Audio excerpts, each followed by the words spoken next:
যাদবপুরকে বেছে নেওয়ার কি দরকার ছিল? যাদবপুরের বাইরে কি ওয়েটকুপা অন্য কোথাও এই এজিএমটা করতে পারতো না? এখন প্রাক্তন যে বক্তব্য সেটাও যেমন সত্যি, তেমনি যাদবপুর যে একটি ভিন্ন চরিত্রের শিক্ষা প্রতিষ্ঠান সেটাও একই রকম সত্যি।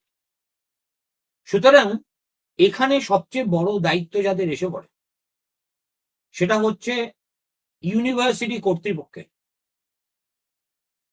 যাদবপুর বিশ্ববিদ্যালয়ে বর্তমানে যিনি অস্থায়ী উপাচার্য আছেন ভাস্কর গুপ্ত, এটা তার দায়িত্ব ছিল ছাত্রদের সঙ্গে আগাম কথাবার্তা বলে, যদি সম্ভব হতো ব্রাত্যর সঙ্গে কথাবার্তা বলে আলাদা করে একটা মিটিং এর ব্যবস্থা করা, যাতে কোনো রকম অশান্তি ছাড়াই এই ওয়েবকুটার অনুষ্ঠানও হয়ে যায়, আবার ছাত্রদের সঙ্গে প্রাক্তর মুখোমুখি দেখাটাও হয়েছে।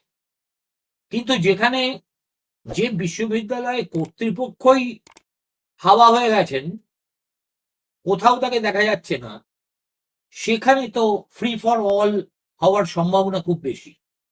আর সেটা যদি যাদবপুর বিশ্ববিদ্যালয় হয় তাহলে তো কথাই নেই।